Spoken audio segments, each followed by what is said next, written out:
going here? Yeah, and I want to thank you because it didn't start until you started talking about the Stanford streak. So all credit goes to Ben. You made him think about the streak, and we ended the streak. So we talked about this streak because you said it was a one-game streak. This one was. So we ended that. What's the streak next one? Is it a one-game streak or two-game streak? Just one. One. So we're going to work on the streak. That's what we talked about. So proud of how our guys played. You know, we still got a lot of things we have to work on, things we got to do. You know, it's still a really, really young football team, but they've gotten better week by week, and will continue to grow as a team. So Your offense has been humming for a while here, but it seems like the defense, even though you gave some points tonight, a lot more on turnovers late in the game. You feel like the defensive improvement has really kind of triggered what's gone on here these last 2 weeks? yeah, I mean, it's a great point by you. It's a total team game. You know, it's not a one-sided affair where one side of the ball handles everything. You know, I thought our defense played really well. The only points they gave up in the first half is we turned the ball over inside the 10-yard line. If we didn't do that, you know, we have had a shutout going into halftime. So, but those are lessons that we have to learn. We cannot turn the football over consistently in winning games in the Pac-12, and you need to understand that. You know, we gave one up late, and that hurt us. And we got to continue to work on that. But I'm really happy with how our defense played last week against Stanford, and I'm happy with how they played today. But we need to continue to build on that. Coach, right here. Talk about the dominance of your offensive line.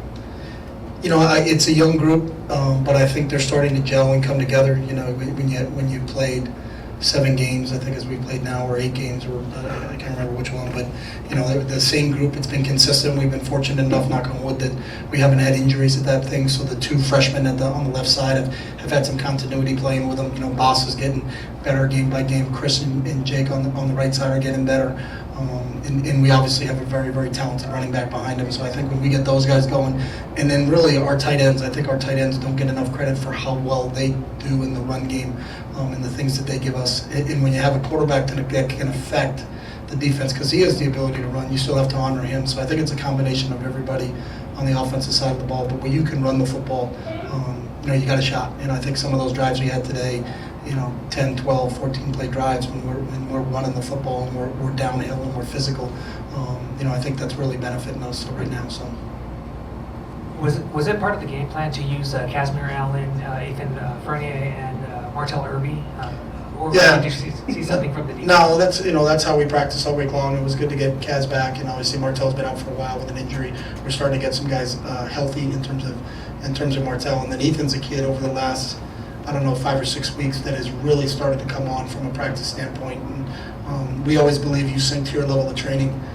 So how well you train during the week really affects what we're going to do from a game plan standpoint. So those guys have really shown up in our training sessions, and what you guys are seeing on Saturday night is what we've seen during the week as coaches. You know, Ethan had a big fourth down reception for us, had another big one on 3rd down, and got us into the red zone. So I'm really happy with how he's playing right now. But it's good to have some depth behind Josh. You know, because as the season goes along, there's a certain attrition from an injury standpoint that you have, and I think we're actually getting healthier right now. So, you know, we'll see where we are as we get ready to play Colorado next week. And but to have a little bit of depth behind Josh, I think with Herbs and Kaz coming back, I think has helped us. Looked like Dorian had a left leg injury. What's news there? I know.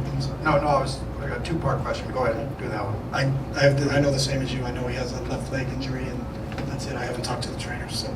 And then Josh Kelly, I mean, you know what he can do, but a career high 4 touchdowns tonight. It seems like he makes every play you need. Yeah, and I think his ability to help us finish games too. You know, when you have to, I think when everybody in the stadium knows you're going to run the football and you're still able to run the ball, I think that's really a credit to, you know, the whole group, but really the mindset that Josh has. And when Josh plays well, I think we have a shot. And then obviously Josh played well tonight. So. Coach, to follow up on Fernando. Hi, where have you been? It's been a while, I know, I'm back. Good to be back. Good to be back. To follow up on what you said about him practicing better, Yeah. what is he Not doing better. better I just think he had initially been a special teams player for us, and then really grasped that role and has done a great job on teams. But as he's starting to really develop as a wide receiver, you know, you sit in meetings and say, hey, that's another big play by Ethan, and then we start to talk about how can we get him involved in the game plan. And you know, it's really a credit to him, and I think for all of our guys, we're obsessed with improvement as a group, and it's not just, you know, let's be status quo. Can I be better today than I was yesterday? And when can we continue to grasp that concept? And Ethan's a guy that kind of personifies that. You know, he came in here as a walk-on. He earned a scholarship. You know, you can't be more happier for a kid when you talk about a success story. It's him. Is that all he's ever wanted is a shot, and when he's gotten a shot, he's taken advantage of it. So that's a really cool story, and we're really pleased with him right now. And Tim, do you believe a program can have momentum? Do you believe the players leave creases? I know, this is a softball, but I wasn't at the practice. It's not a softball. Yes, I think it you is. would better double teaming us right now. Okay, yeah.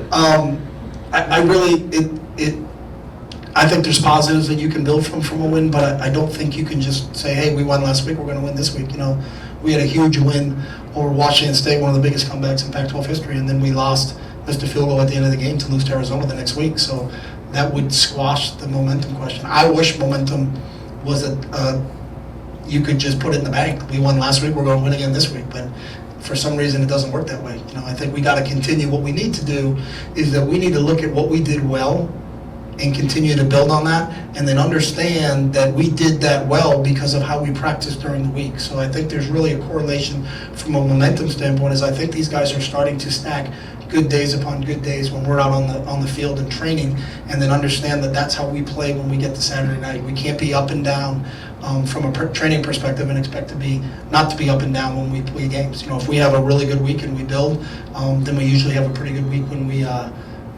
get out on the field. And then that's what I think we need to continue to understand. That's the thing that happens for us. Not just we played well last week, that means we're going to play well this week. I think there's things that you can point to, and I think it's a really good point by you. But let's emphasize what we did well and then continue to do those things well.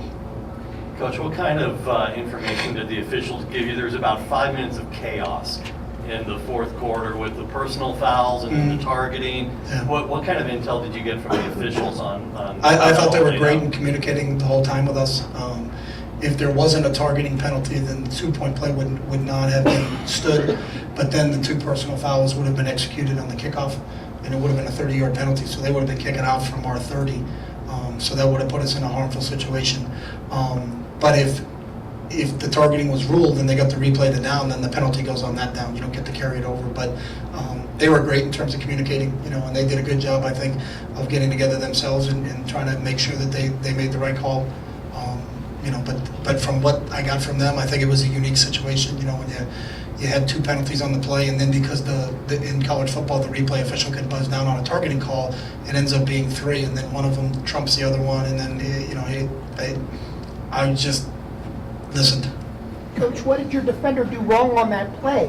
What's that? What did your defender do wrong on that play that caused the Yeah, penalty? they signaled that he targeted, so when you hit the player to the head and neck area, that's a penalty. So, you know, again, I'm not here to discuss what the call was. It was just the administration of what the penalties were and how they were administered, and I thought they did a really good job with it. I don't have an angles, and I don't watch replay because we don't have access to it. So that's on our hands, and that's nothing. All our communication was were the penalties going to be tacked onto the kickoff, and if they were, you know, how did that happen? And I thought that the guys out there did a really good job of communicating that with us.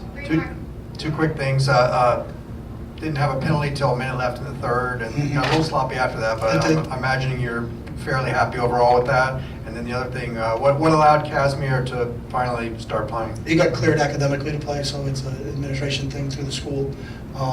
And then from a penalty standpoint, we talk about that. You know, we try to avoid SIWs, which are self-inflicted wounds. I think there's the right way to play the game.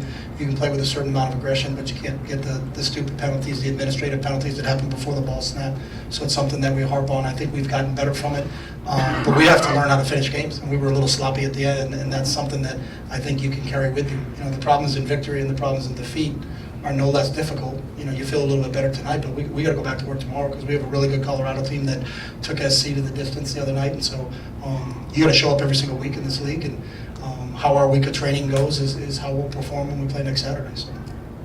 Jeff, with apologies of trying to segue off Ben and Bill here, Yeah. how good is it for a young team to kind of receive the message and kind of take the Stanford win and know that that was last week and got to continue to build on this week and put 2 solid games together? Yeah, I think it's the growing process that you go through. You know, when you have 87 freshmen and sophomores, you know, the best thing I can say is that the baby Bruins are growing up, and it's fun to see. You know, it's fun to watch kids, and you saw them where they were when we got them in August, and we finally got this group together, and we knew it was a really young team. But youth isn't an excuse. You know, no one feels sorry for you because you're young. It's just when we talk about how many at bats can we get. You know, we need to get a ton of at bats, and we need to get a ton of reps, and we need to continue to play the game, because that's the way you get better at football. Is you have to play football to get better at football. And I think over the course of time, when you see where this team was when we opened up on August 31st to where we are now, I think they've grown as a group. You know, and we're pleased with where we are, but we're not satisfied with where we are. We have to continue to grow as a group, and we've got to continue to get better. And I think they understand that. You know, the only shortcut to where we're going is hard work. And if they continue to work hard, then good things will happen to them. But they have to understand. You know, it doesn't mean because we won this week and say, hey, we got momentum, we can't do it next week. We have to capitalize. Why do we have momentum? Because of how we train. And that's the point that I thought Bill brought up, is when you have momentum, you can talk about it. You know, you can't shy away from it, but it doesn't mean when you have momentum that, hey, we won, let's just kick our feet up. You know, we are certainly not that type of football team. We need to work really, really hard this week and prepare for a really good Colorado team coming in here. So. 2 more. Aside from that last burst of offense by Arizona State in the final quarter, what can you say about the defense holding them to only 10 points? I think we put the defense in some difficult situations today, but I thought they responded to those. You know, really what we talk about is that when you face challenges and adversity, you know, how do you approach them? You know, is it, oh God, here we go again, or is it, all right, let's go? You know, and I think that's why our defense is starting to play. They're starting to round into form. We're getting some really good leadership from our older players. You know, we do have a couple on the defensive side of the ball more than we do on offense, but the Chris Barneses and the Josh Woods and the KLSs are starting to kind of really pick their game up, and I think everybody kind of gravitates towards that. So, but I've been pleased for 2 weeks now with how our defense has played, and there's a heck of a lot we have to continue to coach and get these guys ready for next week. But, you know, you're pleased with their trajectory, so to speak, in terms of where they are. So. Last question right here. So, Coach, real quick, I know you touched. Nope. You can go. Okay. Well, one thing I know you said momentum a lot, but I think the big thing in the first half was those back-to-back 16-play drives for touchdowns. Did you feel like after those touchdown drives, the momentum was really on the side for you guys? No, I mean I don't feel that way at all. We got the 42, and I wasn't happy. You know, I hope we score every possession we get. I hope we stop them on every possession. But you know, there's no, you know, hey, it's 35-7 and we're good. You know, it's not. I think, you know, Benjamin's one of the talented running backs in this league, and obviously their quarterback's a really good player, and they have a ton of skill. That, you know, you watch them when they played earlier in the year and beat Michigan State at Michigan State, and that's a really good football team. So I did not feel very, very comfortable until we took that last knee, to be honest with you. So. You're gonna love this one. You control your own destiny in the Pac-12 South. Yeah. Do you tell your team this? No, because to be honest with you, grammatically, destiny is a predetermined set of events, and if it's a predetermined set of events, you can't control it. Think about that one. Thanks, buddy.